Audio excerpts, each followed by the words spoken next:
Força, você pode vencer. Olá, preciosas e preciosos! Estamos dando início a mais um podcast Deus para Superar, sempre com uma mensagem de fé para edificar a tua vida. Hoje estou com um convidado que é uma celebridade.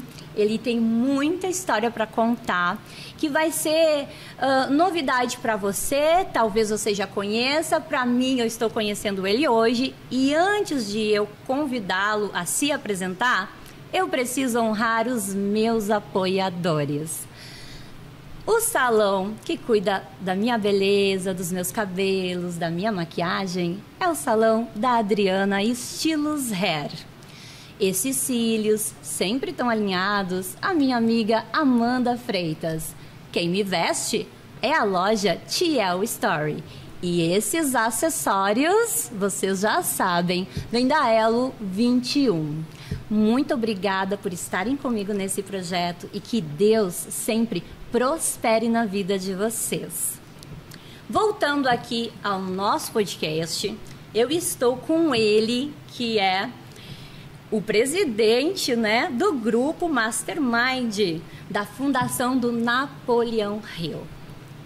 O que foi uma surpresa, uma honra, a minha amiga Luésia Ziziton conseguir fazer essa conexão. Esse homem que é tão atarefado, tirar esse momento para vir contar aqui no Deus para Superar as suas superações. Jamil, te apresenta.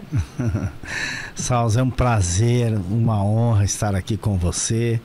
Eu tenho uma caminhada junto à Fundação Napoleão Hill de quase 30 anos. Sim. Nós estamos há 27 anos caminhando juntos, há 3 décadas, difundindo a filosofia de Napoleão Hill, que é a filosofia que mais influenciou líderes e empreendedores ao redor do mundo inteiro. Aqui no Brasil nós estamos presentes em 23 estados brasileiros, são mais de 150 franqueados, difundindo esta metodologia, que é a metodologia da realização pessoal, do desenvolvimento pessoal. Sim, e se eu estou aqui, é porque Deus proveu para superar. Deus te ajudou a superar. E nessa tua caminhada, porque você domina a arte de liderar pessoas, né? Eu fiquei assim bem entusiasmada e garanti o meu exemplar para conseguir um autógrafo teu. Um prazer e honra. E um dos livros, quando a Luésia comentou a respeito dessa tua caminhada, dessa tua trajetória, com a fundação, e quando eu fui conhecer um pouquinho da tua história e saber que tu veio de Santa Catarina, já me senti que estava recebendo um irmão, porque eu sou gaúcha, Santa Catarina está do lado, me senti muito à vontade, você vai ser tranquilo esse bate-papo. E eu fiquei muito curiosa, como que foi essa caminhada partindo de Santa Catarina e alcançando, ser conselheiro dessa fundação. Eu gostei da abertura do teu programa, porque você ativa a origem de tudo em Deus. E essa é uma das leis mais profundas da existência, que é a ancestralidade, honrar a ancestralidade. Que isso tem a permissão, e a permissão cria a autorização. Então, quando você fala em Deus, a gente começa a perceber que muitas coisas ao longo da nossa vida, a gente olha e vê a mão de Deus agindo. Sim. A força de algo muito forte e invisível agindo. E foi assim que a minha vida começou. Como tantos, eu vim de uma família muito pobre, com 11 irmãos. Lá da década de 60, todo mundo era pobre, era um desafio à existência. Dada uma situação muito dramática que aconteceu lá no oeste de Santa Catarina, a gente foi para o litoral. cheguei no litoral com 10 anos, fomos morar na periferia, uma situação muito adversa de vida, onde cada filho vai fazendo o que pode para trazer alimentação para dentro de casa, para poder prover o sustento da família. Eu frequentava uma casa de oração e nesta casa de oração era muito restritiva a vida daquela época como membro da Assembleia de Deus. Tudo era muito, mas muito, muito restritivo. Você não podia jogar futebol, você não podia ver televisão. Sim. Era uma realidade, estou falando de uma realidade de 60 anos atrás, 50 para ser mais exato. Então restava para mim a leitura como hobby. E num final de semana, numa sexta-feira, eu passei na Biblioteca Pública Municipal do bairro, que era uma bibliotecazinha numa casa de madeira, era uma salazinha, um pouco, olha, o espaço de exposição era isso aqui, que tinha de livros. Eu já havia lido vários livros daqueles ali de romances, que tinham ali, de ficções. Aí eu li 2 livros, volume 1 e volume 2, A Lei do Triunfo. Eu peguei o livro A Lei do Triunfo, o volume 1, folhei as primeiras páginas. O autor já disse: você não é pobre, você apenas está sem dinheiro.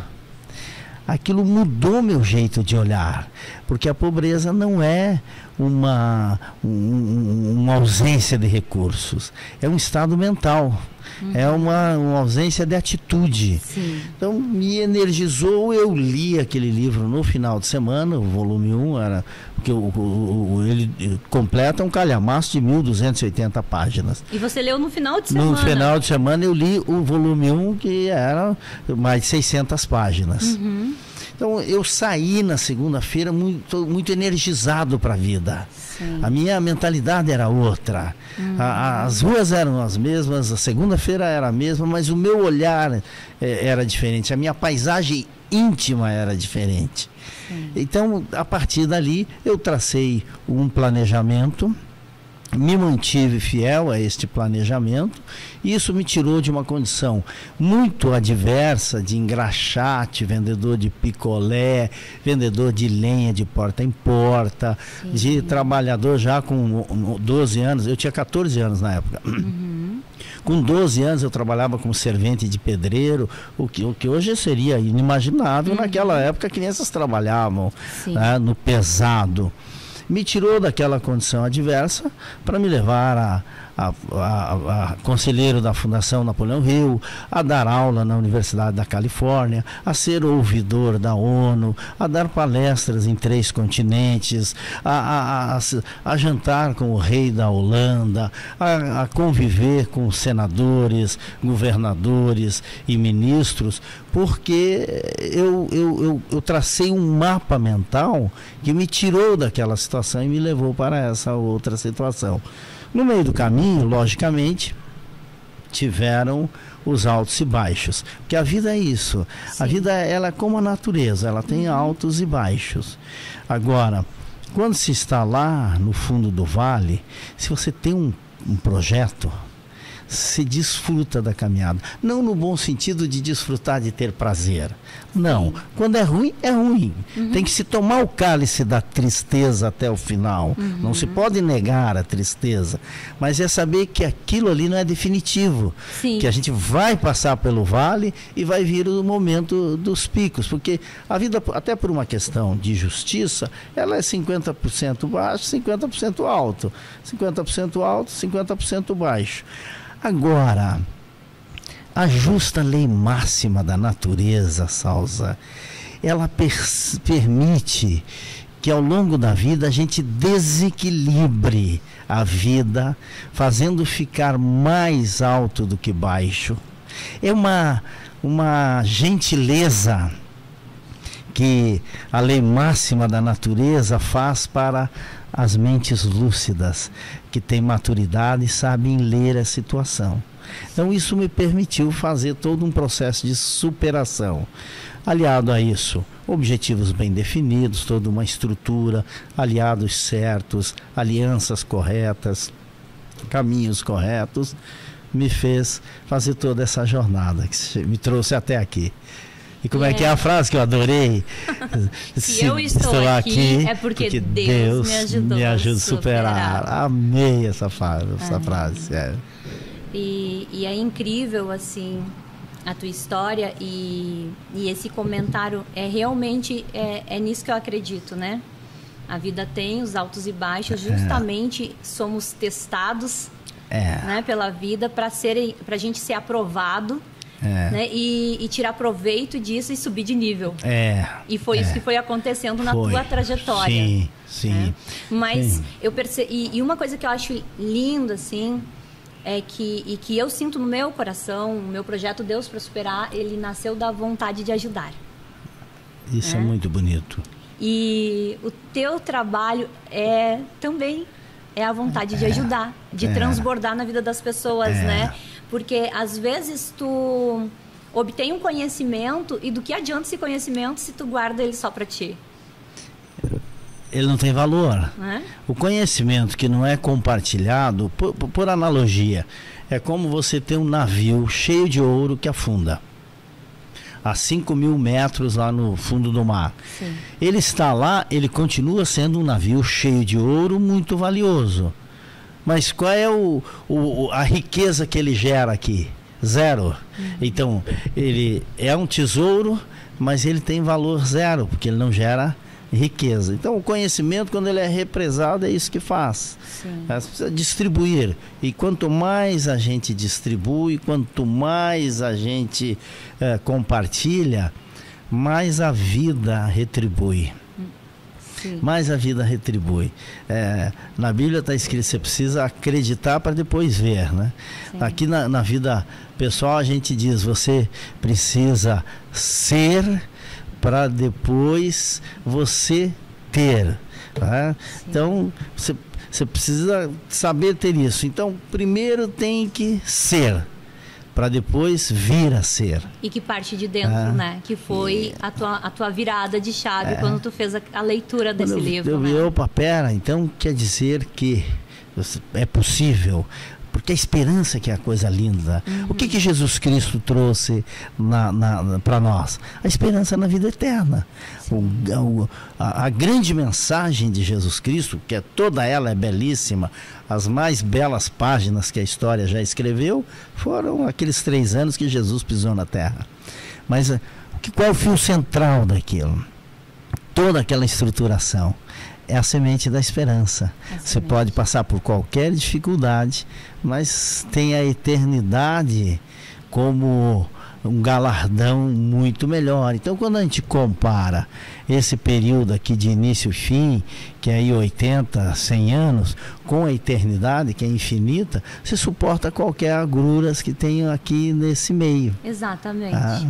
E eu venho trazer essa mensagem, né, para as pessoas, levar essa mensagem, essa esperança através dos testemunhos, né, porque é muito triste uma pessoa quando ela deixa de sonhar, quando ela perde a esperança, quando ela está com os olhos vendados, né, para essa mensagem que Jesus carregou, né, essa caminhada toda, essa mensagem disso. Quando a pessoa, muitas pessoas apegadas a gente tem que prosperar, a gente tem que adquirir, mas é muito mais que isso a vida, né? Me chama a atenção a tua história, que você tem essa caminhada de ensinar, né, líderes a liderar. Que tão lindo, né? Como que se encaminhou? Porque eu vejo que tu foi fazendo alianças muito fortes, que é muito importante, que a gente estava conversando nos bastidores, né? As 5 pessoas que a gente convive, né? E como que foi que tu trilhou esse caminho de ensinar líderes a liderar? É assim, tem uma teoria americana que diz o seguinte, que chama-se teoria das conexões, que nós estamos a 5 pessoas de qualquer pessoa do mundo. Foi uma experiência que foi feita no início do século XX, nos Estados Unidos. Eles pegavam lá em Nova York e mandavam uma carta lá para a Califórnia, a 6.000 quilômetros de distância, e colocavam lá só o nome da pessoa na carta. E colocavam lá, Califórnia. O teu nome é um nome sui generis, não valeria, mas porque Sousa só deve ter uma no mundo. E é que, sabe por que Sousa só tem uma no mundo? Porque além de Deus fazer as pessoas serem únicas no seu ser, Ele quis que eu fosse única também no meu nome. Essa bênção. Vamos pegar um nome mais comum, vamos lá. Joana de Oliveira. Tá. Então pegava uma carta e escrevia lá, Joana de Oliveira. Chegava lá na Califórnia, no correio, Joana de Oliveira. Alguém conhece Joana de Oliveira? Aí, Joana de Oliveira, não, mas eu conheço uma família Oliveira que mora em tal cidade. Sim. Eles iam lá. Conhece Joana de Oliveira? Não, mas tem um primo distante que teve uma filha chamada Joana. Sim. Aí chega lá e diz, não, mas ela mudou daqui, tá lá. 5 pessoas depois encontrava a pessoa. Eles faziam essa mesma experiência mandando carta lá da Califórnia para Nova York da mesma forma. Depois eles mandavam para Chicago, que é a 3ª maior cidade dos Estados Unidos. E fizeram esse modelo de Chicago, mandava para a Califórnia, para lá, e testaram isso durante muito tempo e viram que verdadeiramente nós estamos a 5 pessoas de qualquer pessoa no mundo. Tem uma ordem secreta judia chamada Red Chamber, em que o pré-requisito para você entrar nela é quantos telefonemas você tem que dar para você sentar na frente do presidente dos Estados Unidos da América, que aí define o teu tamanho. Define a tua influência, a tua rede de influência. Porque com quem nós quando nos conectamos, define o nosso tamanho. Sim. Isso não foi diferente na minha vida, porque chegou um momento que eu pensei, pera, onde anda essa instituição, o Mastermind? E aí eu conectei uma pessoa, que conectou outra, e cheguei no litoral de São Paulo, em Santos, uma pessoa que tinha trazido o Mastermind na metade da década de 70 e já estava um homem idoso, com 80 e poucos anos, e não tinha feito sucessores. Então, na década de 90, isso acabou vindo para a minha mão. E aí eu saí de Santa Catarina, vim para São Paulo para nacionalizar a marca. Porque naquela época, no século passado, para você ter uma empresa com tamanho nacional, precisava estar em São Paulo ou Rio. Hoje, com o advento da internet, onde todo mundo tem um canal de televisão na mão, que quem tem um Instagram tem um canal de televisão, Sim. Quem tem um Facebook, quem tem um WhatsApp tem um canal de televisão, quem tem um podcast tem um canal de televisão. Então, hoje se faz uma empresa mundial da sua aldeia. Naquela época, não. Então eu fui para São Paulo para nacionalizar a marca. Estou há 27 anos em São Paulo, mas me conectando com Santa Catarina sempre, Sim. vinculado a Santa Catarina, porque onde está o nosso umbigo, estará com certeza o nosso coração. E de lá andamos pelo Brasil e pelo mundo, como por exemplo agora aqui nesse rico estado do Espírito Santo. Eu sou gaúcha, mas eu sou muito apaixonada por esse estado. Ele é encantador, encantador. Demais. Então foi isso que me fez chegar. E claro, depois que eu estive aqui, eu fui para os Estados Unidos, fui lá para a fundação, aí fui construindo relacionamento com a fundação, construindo confiança, e hoje eu sou o conselheiro da Fundação para a América do Sul. Que tão porque eles rico têm, isso, que tão especial. Quando eu obtive essa informação a teu respeito e fui entender que você veio do interior de Santa Catarina, foi a minha maior curiosidade. Como que ele chegou a conselheiro, né? Porque teve, do Napoleão Hill, teve um livro que eu fiz a leitura, que me agradou muito. Eu até comentei contigo. É o Mais Esperto que o Diabo. Esse livro é fantástico. Que livro fantástico. Como aquele livro abre a mente também. para a gente ter entendimento do espiritual, né? E do que o maligno, né, faz na vida de uma pessoa. É um livro eu costumo dizer que ele é um livro com uma missão: despertar as pessoas quais são as armas de alienação que o diabo usa. Sim. E quando a gente lê, a gente percebe ser mais esperto que o diabo é enfrentar os nossos medos. Enfrentar os nossos medos, mas uma coisa que me chamou muita atenção, que é muito citado no livro, a falta de comunicação. Né? A falta de comunicação quebra os relacionamentos, né? E vem a vir de encontro com o que tu vem coordenando as 5 pessoas, a comunicação, como que vai alcançar os níveis se tu não te relaciona bem. Quanto é importante isso? A comunicação, ela é responsável. Quando você pega no mundo empresarial, ela é responsável por 70% da origem dos conflitos. É a comunicação. 30% a contabilidade vai lá e resolve. 30% o financeiro vai lá e resolve. 30% a logística vai lá e resolve. 70% é comunicação. É um jeito que falou, deu um problema lá, o jeito que a pessoa recebeu, a forma com que ela falou, é comunicação. Então a origem dos conflitos, 70% delas, se a gente resolvesse, resolveria 70% dos problemas. E viveríamos mais em paz, né? Muito mais em paz, muito mais em paz.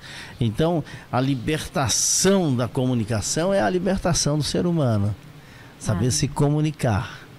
Então, é fundamental que a gente tenha essa percepção do poder da comunicação. Mas eu vejo que nesses relacionamentos, o que também vem ser muito prejudicial na comunicação é a administração dos egos. O ego é o maior inimigo que o ser humano tem. A vaidade é o pecado que o diabo mais gosta. E a vaidade é o alimento do ego. É a comida do ego. É aquela história que bem conhecida, aquela lenda em que diz que certa vez um avô estava conversando com o seu filhinho. E aí com o seu netinho, não com o seu filhinho. O avô conversando com o seu netinho, e ele disse para o seu neto: todo ser humano tem dentro dele um lobo mau e um lobo bom. E eles estão constantemente brigando. E aí o netinho perguntou: e quem é que ganha a briga, vovô? Diz: aquele que você der mais comida. Que aí fortalece. Então se nós dermos mais comida para o pensamento negativo, para a voz negativa, ela vai ganhar. Mas se dermos mais comida para a voz positiva, ela vai ganhar, vai anular, vai morrer de inanição o negativo. E tem algo, Salza, que é muito importante, e só o tempo foi me trazendo essa experiência, que talvez mais importante. Eu vou falar aqui sem medo de estar criando um fato assim, que vai chocar com o que a gente vê. Mais importante que o pensamento positivo é você lutar, nós lutarmos contra os pensamentos negativos. Porque o pensamento positivo você vai e faz ele. O pensamento negativo, ele te invade. Verdade. Ele te ataca. Então, tem que estar mais atento, mais em posição de luta para evitar o pensamento negativo. É quando ele vir, repelir. Então, requer um estado de alto desempenho, um estado de alerta maior. Sim. Para enfrentá-lo. De domínio próprio. É isso. Então, quando a gente compreende isso, você faz um enfrentamento mais forte e, claro, o pensamento positivo você é que domina, é a gente que domina. Agora, dá mais trabalho ser positivo do que ser negativo. Você acordar de manhã e levantar cedo e fazer algo que você cresça, fazer um exercício, fazer uma leitura, fazer uma oração, ir para uma reunião de negócios, ir fazer um network, fazer algo relevante, dá muito mais trabalho do que ficar dormindo. Então, o pensamento negativo, a atitude negativa, a postura negativa é mais fácil. Sim. A postura positiva é mais desafiante. Verdade. Só que ela sempre nos recompensa pela dor que ela nos causa. Sempre. Ela sempre nos recompensa por isso. Então requer esse esforço. E dominar isso, esse domínio mental, porque tudo que a mente consegue imaginar, ela consegue realizar. Porque se Deus colocou em nossa cabeça esse sonho, é porque Ele nos deu também ferramentas para realizar este sonho. Sim. Agora, para poder fazer isso, precisa ativar a fé. O Dr. Napoleão Hill, inclusive, diz isso, a fé aplicada. Mais do que a fé do que a fé religiosa, Sim. que é a origem da fé, Sim. não resta dúvida. Sim. Mas mais do que a fé religiosa é a fé aplicada, a fé que gera para ação, a fé que vai e faz acontecer. Então isso é importante que a gente tenha essa postura para superar desafios Porque quando até ele aparece. a própria palavra, né, oração, a gente está falando orar e ação, né? Então assim, sim, Deus nos ajuda a superar, Ele está com a gente o tempo todo, né? Mas Ele só vai agir naquilo que a gente não, que os nossos braços não alcançam, no impossível mesmo, porque a parte que cabe a nós, a gente tem que ter a ação, né? As coisas não caem do céu. Nós estamos aqui na beira da praia do Espírito Santo aqui.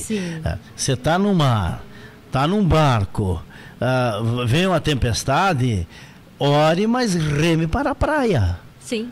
Agora, é importante orar, mas, por favor, reme para a praia, venha para perto do lugar mais seguro. Então, eu gosto muito disso, do arar e agir, né? que é a oração, né? Pega no arado, age, que Deus vai fazer o impossível, porque o possível nós temos que fazer. Verdade.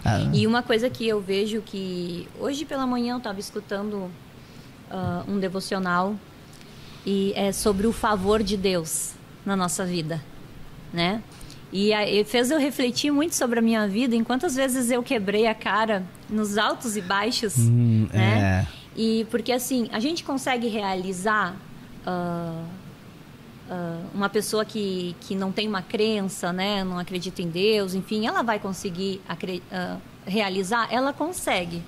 Mas eu vejo assim que a minha caminhada, contar o meu exemplo, né, minha caminhada, foram inúmeras vezes em que eu cresci e dali a pouco eu despencava, né, porque eu ainda não conhecia a palavra, eu não conhecia...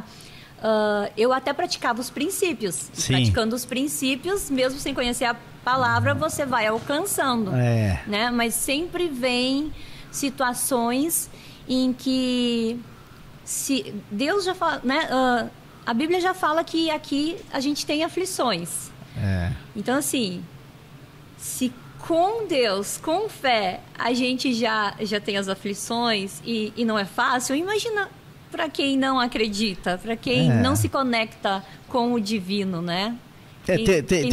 Quem não ativa a fé. Tem uma máxima que diz assim, qualquer pessoa pode ser ateu, ou é ateu, ou dos que são ateus, das pessoas que são ateias, são ateus enquanto estão com 100% de saúde. Que a hora que bate a ausência... de alguma maneira ele vai dizer meu Deus. E há alguns que amaldiçoam Deus, quando estão tal. Então significa que ele acreditou, porque se ele está chateado é porque tem. Então o ateísmo ele morre por si mesmo, né? Você acredita em quê? Nada. Ok, quando você morrer, o que você vai virar? Nada. Então você vai se unir ao seu Deus, que é nada. Então, a rigor é isso. Mas uma pessoa, para ter uma vida mais equilibrada, mais segura na Terra, as 3 leis, número 1, é relacionamento com Deus. Número 1. Número 2, pertencimento. Todos nós gostamos de pertencer. Você falou, eu sou gaúcha, nós somos do Sul. Esse pertencimento está longe de casa, mas tem o pertencimento. E terceira, hierarquia. Nós gostamos de normas, nós gostamos de regras. A maior evidência disso, Salza, é assim, quando está um caos, aí você diz, mas será que ninguém está vendo isso? Por que a gente fala? Porque temos uma necessidade de alguém mais alto estar vendo por nós, estar organizando a nossa vida, estar estruturando. Então, as 3 leis universais, cósmicas, para que o ser humano possa se sentir seguro na Terra, onde é que eu vou me agarrar? Porque nos extremos lances da nossa vida, nós sempre vamos recorrer a algo maior para nos proteger. Sim. Agora, se eu tenho isso e eu consigo fazer isso de uma forma natural, não só nos extremos lances, a vida fica muito mais rica, a vida fica muito mais leve, a vida fica muito mais cheia de esperança. E a esperança é uma coisa maravilhosa. Dentre tantas bilhões de bênçãos que o planeta tem, com certeza a esperança é um fruto maravilhoso, né? Aliás, está lá no livro da lei, na Bíblia Sagrada, a esperança não traz confusão. Por que a esperança não traz confusão? Porque faz a gente ver a vida em perspectivas. Vai ver que a gente tem muitas alternativas. A gente não se aperta em lugar largo. Não se assusta com a assombração errada. Você fica forte diante da vida. E o combustível disso é a esperança. É a esperança, né? E como é bom a gente transportar essa esperança para mais pessoas. A vida só é bela quando é transbordada. É muito né? realizador. Eu me encontrei, né, quando teve aquela enchente no Rio Grande do Sul, onde eu comecei a minha campanha. Eu sempre gostei de ajudar, mas naquele momento foi assim, de muita correria, de muito esforço, onde eu realmente deixei de lado. O meu marido dizia assim para mim: tá mandando caminhão de alimento para o Rio Grande do Sul e eu tô sem almoço. Porque realmente me perturbava. Sim. Né? Eu estava distante, é como se meus braços não alcançassem. Eu queria estar lá e fazer algo. Né? Então, da maneira que eu consegui, eu fiz aqui. E eu vi que aquilo brotou, assim, eu me encontrei. Sim. Né? Eu me encontrei e por isso Deus para superar. Eu falei, é isso, Deus, né? Eu vivi uma vida de superações e agora tu quer que eu ajude as pessoas a superar e que eu leve. Eu vejo assim, a gente tem um poder de decisão, né? Como que pode as pessoas não entenderem que elas têm o poder de decisão? De decidir olhar para o lado negativo, de decidir olhar para o positivo, né? E por que às vezes elas vêm a olhar para o negativo? Porque só desce, só piora, né? Por que não olhar para o positivo? E quando a gente está nessa jornada, no trabalho, na faculdade, na igreja, enfim, quantas pessoas às vezes se aproximam de ti, ao invés de falar algo de bom, de positivo, vem com alguma crítica, vem com alguma palavra, né? Como que pode, assim, os seres humanos às vezes não ter esse discernimento, né? De multiplicar sempre a palavra positivo. É uma questão de autoestima, Salzar. A pessoa que é pessimista, ela tem uma autoestima muito baixa. Então ela não quer criar uma expectativa alta para não se frustrar. Ela tem uma autoestima, uma crença de não merecimento tão pequena que ela nem quer ver a possibilidade real, boa, para não se frustrar. Então, e aí, claro, precisa de aliados. Ele vai sempre querer se ancorar em um aliado. Por isso que vem e joga a sementinha para ver se cai em solo fértil. E nessa hora tem que neutralizar. A máxima de 3 gotas d'água neutraliza uma gota de veneno. A pessoa falou que está ruim, faz uma pergunta. E o que você está fazendo para melhorar? Pronto, você já acorda a pessoa. E aí o que você vai fazer? Ah, eu não sei o que eu vou fazer, eu vou matar todo mundo. Porque tem gente que às vezes diz, esses políticos tem que matar, soltar uma bomba. Ok, então vamos criar esse cenário. Você vai lá, matou todo mundo, soltou uma bomba. E o dia seguinte? O dia depois? Como é que vai ser? Como é que é? Vamos lá, agora começa a reconstrução. Ah, não quero nem saber. Bom, então tu não sabe em nenhum cenário você sabe o que fazer. Sim. Então, ok, se você quiser soltar uma bomba, tem um plano de reconstrução no outro dia. É o day after, o dia seguinte. Se a pessoa não souber responder o dia depois, ela nunca vai melhorar o seu presente. Tem que saber responder. Sim. Agora, quando vem, não relutar nunca. Você que está nos ouvindo, quem estiver acompanhando, chegou negativo, não aceita a negatividade. Não confessa a derrota nunca. Não reconhece a derrota nunca. E não deixa alguém ancorar no seu ouvido para vir com coisas negativas. Mas está difícil. E se reclamar, vai ficar pior. Porque, Salza, alguém já mudou alguma coisa com reclamação? Não muda. Reclamação não muda nada. O que muda é a ação. E tem um trecho na Bíblia que fala sobre isso, né? Tem um trecho na Bíblia. Eu sou jovem nessa caminhada, não consigo citar os versículos todos, mas a Bíblia fala, tem um trecho que fala sobre... sobre reclamar. Toda a instrução bíblica... Que você atrasa a sua vida ao reclamar. Que está em Provérbios. Isso. Né? Porque você pega Provérbios, o livro de Provérbios, é um livro que toda a filosofia do mundo está ali dentro. Toda a filosofia do mundo está dentro do livro de Provérbios. Por que Salomão não é considerado um filósofo? Porque ele representa uma religião. Que é o judaísmo. Então, o que diferencia a filosofia da religião é que a religião tem a crença e não tem o questionamento. A filosofia trouxe junto o questionamento.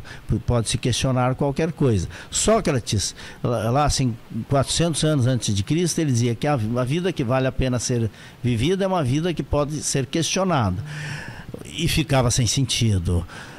Porque quando Jesus Cristo chegou, ele trouxe a vida que vale a pena ser vivida, é a vida que deve ser compartilhada. Porque a natureza, ela compartilha tudo.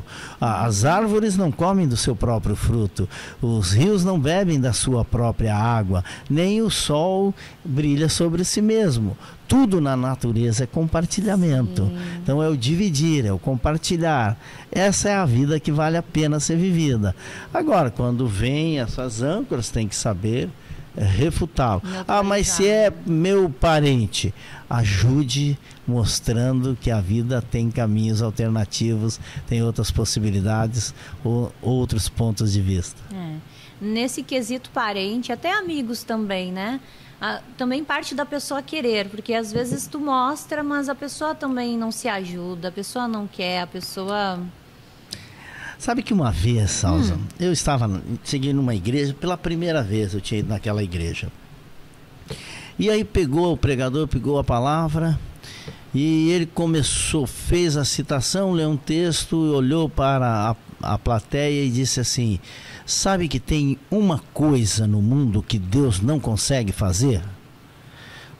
Naquela fração de segundo eu falei, como assim? Como assim? Eu também tô aqui questionando. Como assim? Foi o que me veio na mente. E aí ele fez aquela parada cênica, né?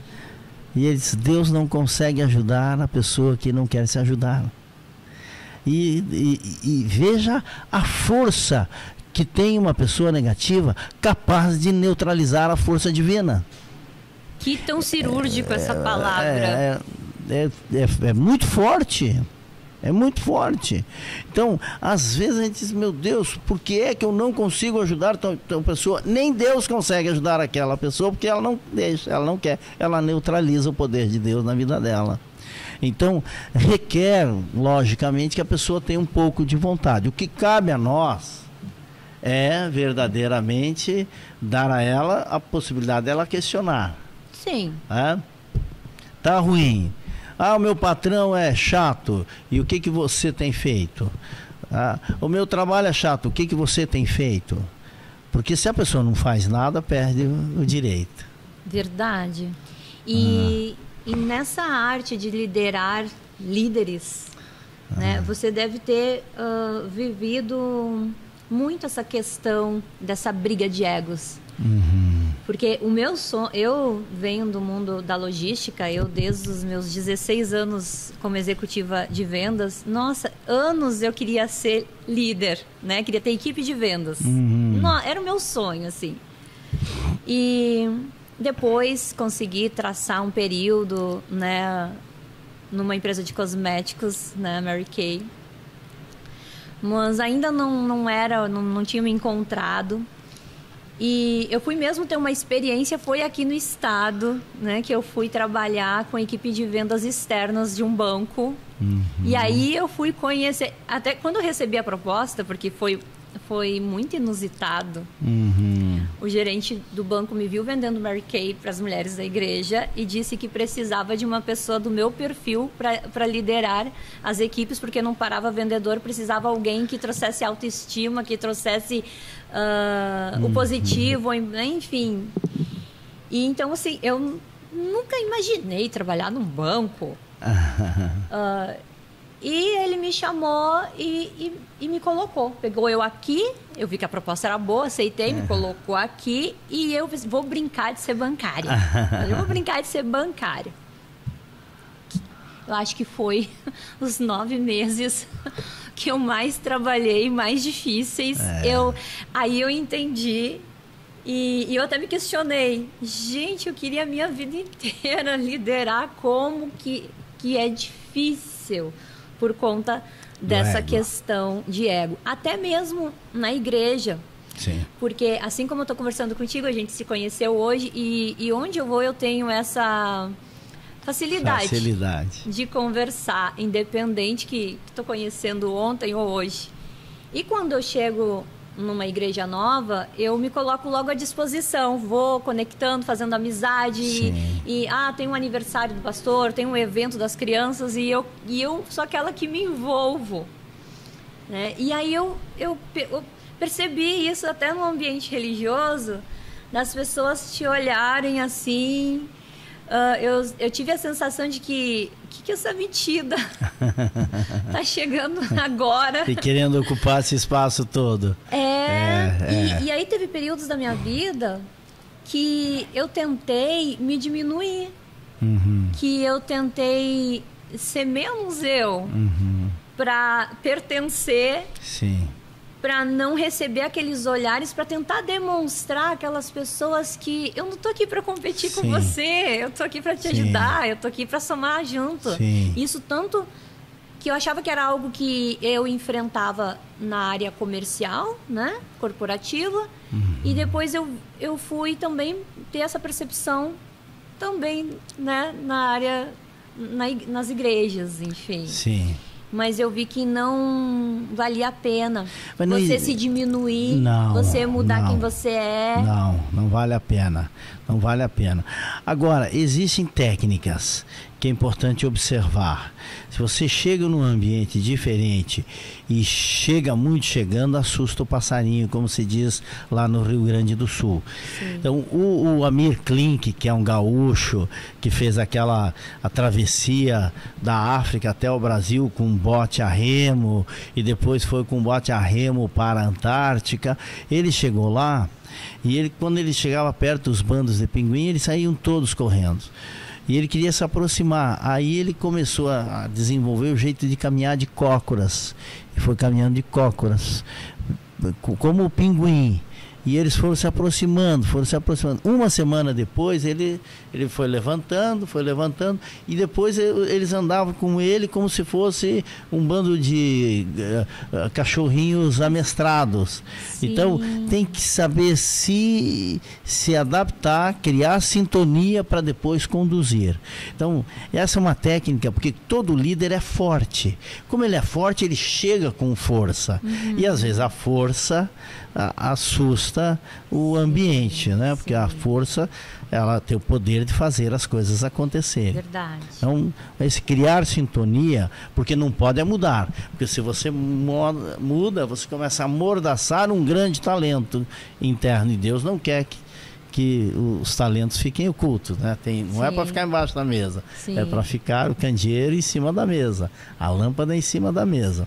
Agora, você citou a Mary Kay, que era uma menina muito nova, se separou numa época que os Estados Unidos era um país, até hoje, mas era um país muito preconceituoso, muito conservador. Então, ser uma mulher separada lá na década de 60, 50, quando eles se conheceram no final de 50, equivalia quase a ser uma mulher da vida, por assim dizer, né? Era um desprestígio do tamanho do mundo, né? Sim. E ela conheceu Napoleão Hill começou a dar a ela leu o livro Quem Pensa Enriquece, ela se encantou com a mentoria dele, ele já era um homem de 70 e poucos anos, e ela ficou muito tempo perto dele, acompanhou ele. Quando ele faleceu aos 87 anos, ela continuou a obra, e a criadora do Napoleon Hill's Day foi Mary Kay. Eu não me recordava dessa parte. Foi ela, junto com um outro homem chamado Og Mandino, que escreveu o livro O Maior Vendedor do Mundo. Os dois se uniram e como ela tornou-se uma mulher muito influente, uma multimilionária. Tinham amigos deputados e colocaram uma lei na Assembleia da Virgínia e fizeram o dia 23 de outubro, que é o dia que nasceu Napoleão Hill, um dia chamado Napoleon Hill's Day, é o dia de Napoleão Hill na Virgínia. Foi essa mulher maravilhosa. Quando ele morreu, ela ainda era menina, uma mulher de 30 e poucos anos, né? Mas ela tinha tanta gratidão à mentoria que aquele homem fez para ela, que transformou a vida dela. Eternizou. Nós temos lá na fundação uma placa em ouro com gratidão a ela. A Mary Kay e a Og Mandino.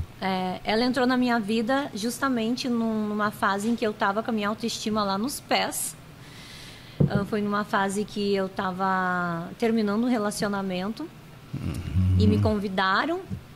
E aí eu fui conhecer a história dela e me apaixonei pela história dela. E foi a partir dessa empresa que eu comecei a entender a palavra de Deus. Olha, porque, que linda. Né, lá para as consultoras é sempre frisado: primeiro Deus, segundo a família e terceiro a carreira. Né? Porque às vezes as diretoras elas se perdem na busca. Pode inverter, inverteu essa hierarquia, se atrapalha. Isso. Se atrapalha. Então foi ali que eu comecei a aprender a ser mentorada também, né? E muitas coisas na minha vida foi fluindo e foi mudando, assim, em pequenos detalhes do teu dia a dia, né? Que vem desde de tu cuidar da tua casa, porque a mulher atual, ela tem muito esse empoderamento, né? Eu era assim. Eu com 15 anos fui trabalhar e eu queria muito estar no mundo corporativo, né? Eu não queria o que a mãe tinha planejado para mim, que era casar, ser professora e estar cuidando dos filhos. Eu fui parar na logística, né? Mas quão maravilhoso é a mulher que consegue manter o seu feminino e encontrar o equilíbrio, encontrar prazer em cuidar da sua casa. E eu falo, eu consigo falar sobre isso porque eu tive duas fases na minha vida, que eu tenho uma filha de 23 anos, E o Arthur, que vai fazer 12. Então, tem muitas coisas que hoje eu consigo fazer com o Arthur, que é estudar, que é com tranquilidade levar e buscar na escola. E dar uma atenção que com Vitória, o meu sobrenome era trabalho, que eu não conseguia ter, assim, vivências que eu tenho com o Arthur, que aí me vem à memória, mas isso eu fazia com Vitória? Eu perdi aquela etapa, sabe? Por conta de não ter o equilíbrio. Sim, mas não dá para se culpar. Nós temos responsabilidade, mas não podemos ter culpa, porque senão fica puxando para fora. O inferno é a culpa.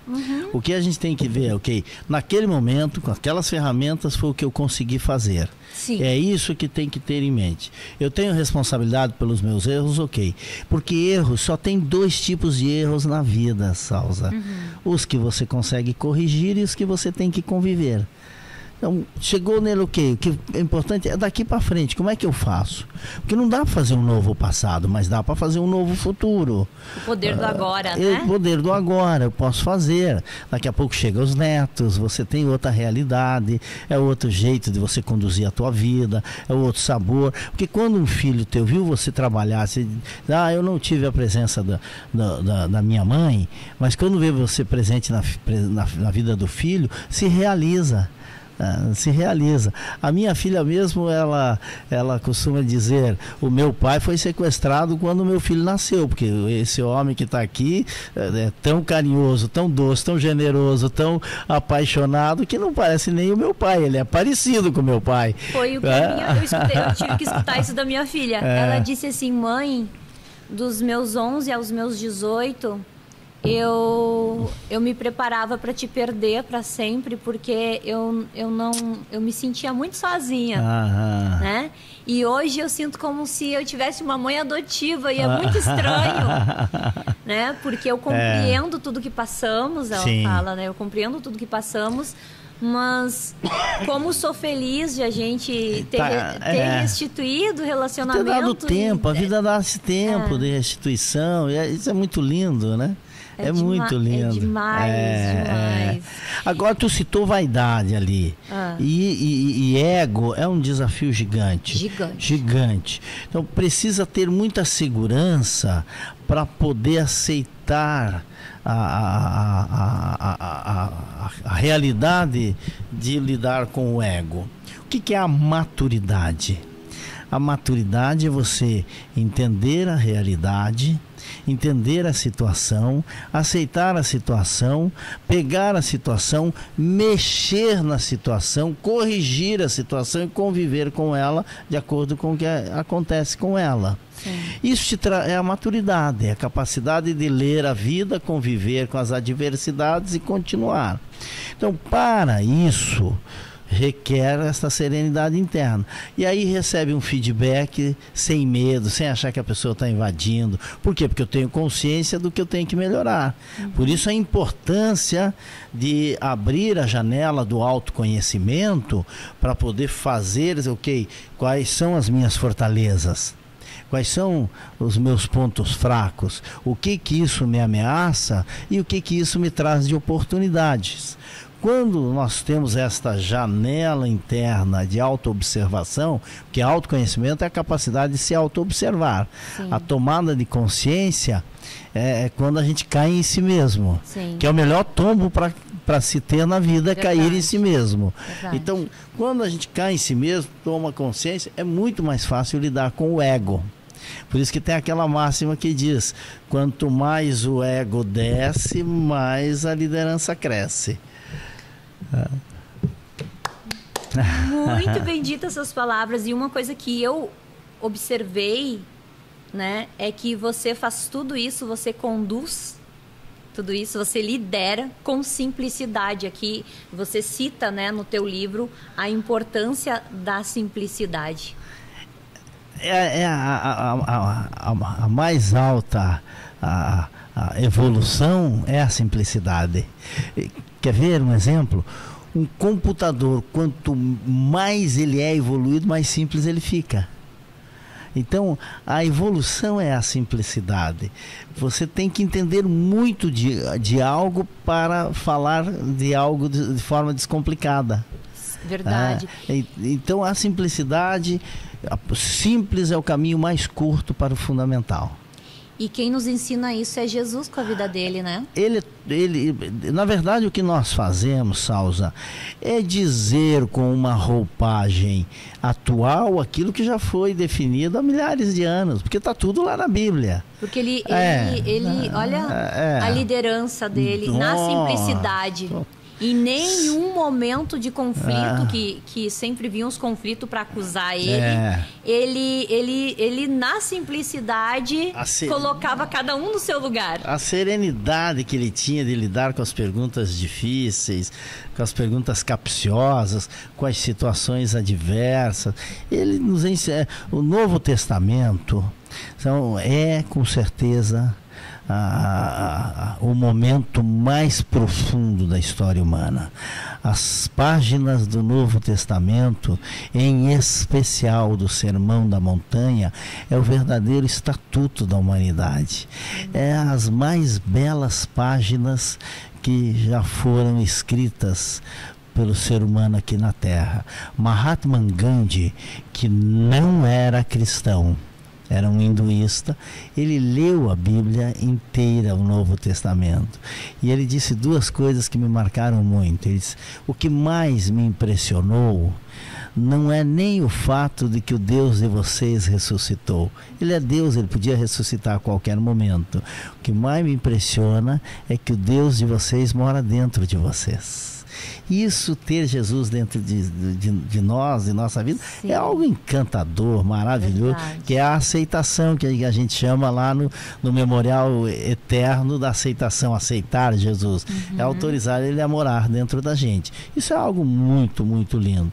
E a segunda coisa que Mahatma Gandhi falou, ele disse assim: se perdesse todos os textos sagrados da humanidade, mas não se perdesse o Sermão da Montanha, não teria se perdido nada. Tamanho é o impacto deste texto que cabe em 2 capítulos bíblicos. Verdade. Que é o Sermão da Montanha. Verdade. Que é as bem-aventuranças e os contratos eternos. Verdade. Que é para onde a gente deve olhar, né? Para a promessa. E nós temos que olhar, porque isso é o que nos guia, né? É o que nos orienta e guia. Então, isso nos une, nos orienta e nos guia. Agora, quando se traz para o mundo corporativo, para o dia a dia, como é que eu faço para traduzir isso? Eu preciso usar uma linguagem atual, com elementos atuais, com situações atuais, para dizer a mesma coisa. Sim. Mas dizer a mesma coisa só com os fundamentos daquilo que foi dito. É mais ou menos assim, Salza. O carro, quando foi inventado, a pessoa que inventou o carro, ela não inventou o carro mais moderno do mundo. Sim. Mas o carro mais moderno do mundo, ele é feito em cima da mesma estrutura do carro que foi inventado, os mesmos conceitos que foram inventados. Então é mais ou menos isso, por analogia, que nós fazemos. Verdade. E quais são agora os teus próximos passos? Nós teremos aqui no Espírito Santo, passaremos a semana, temos mais 2 palestras para fazer aqui, temos um acompanhamento que faremos na imprensa e temos uma mentoria do final de semana, que é uma mentoria de liderança, de alto desempenho, junto com vendas. Então é um acelerador de resultados que nós vamos passar 3 dias aqui.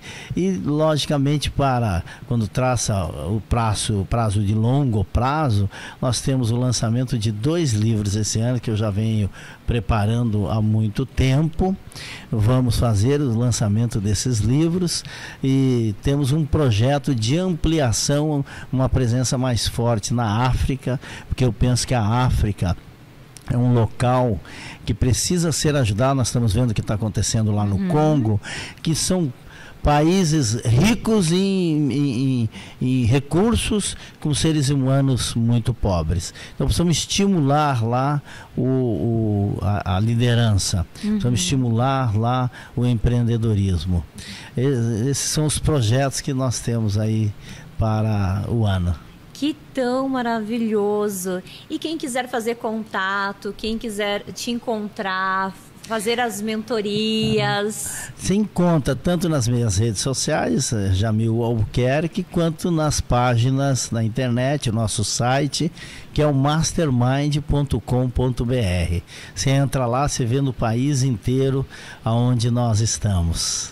E qual é a mensagem que tu quer deixar para esse público que está nos ouvindo? Eu vou deixar a você a mesma mensagem que um dia perguntaram para Napoleão Hill, se ele pudesse dar um único conselho para uma pessoa para que ela pudesse ter uma vida acima da média. E ele disse: leia um livro por mês pelo resto da sua vida.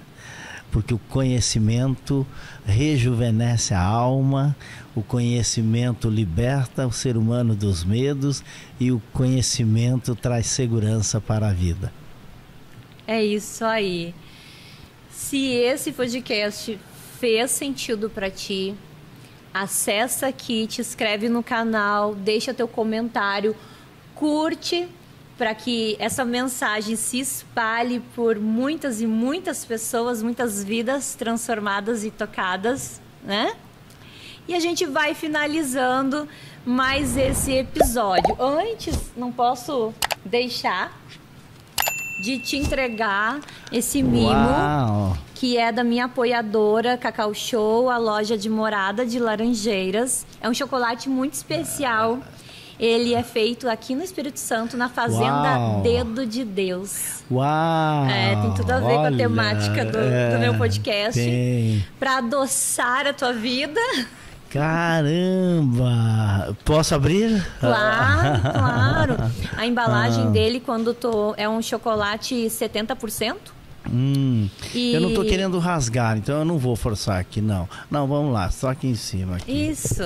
Isso. E quando você for por abrir o chocolate, conta a história da fazenda, né? Olha que coisa mais linda. É bem especial. Eu adoro chocolate 70%. Que bom. Acertei, Acertou. Tô muito feliz de... Foi um prazer te conhecer. A tua mensagem é uma mensagem linda, uma mensagem de esperança. Continue com isso. Você é uma missionária divina. Ai, obrigada. Deus abençoe. Obrigada, amém. E você também. Deus continue abençoando e prosperando todos os teus projetos por onde tu passar. Amém. Receba a bênção em nome de Jesus. Amém. Eu quero te convidar a finalizar esse episódio dizendo junto comigo: é Deus para superar. Para superar. Vamos dizer juntos? Vamos. É Deus para superar.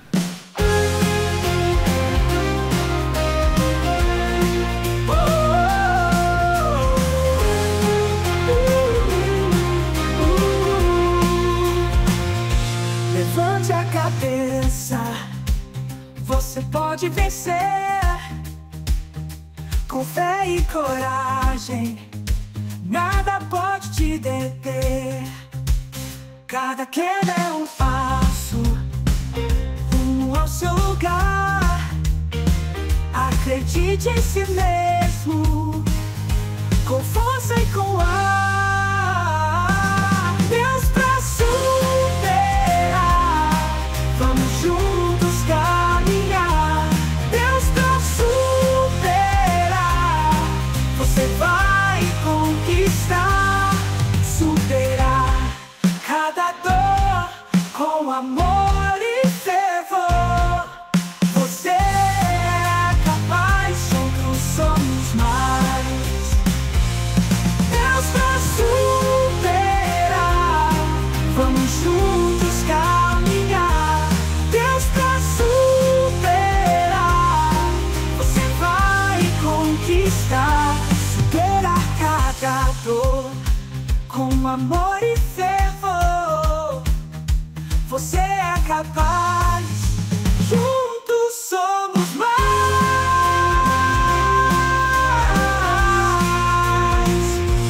Deus pra superar, vamos juntos caminhar. Deus pra superar, você vai conquistar. Respire bem fundo, olhe o céu brilhar. esperança, você vai triunfar.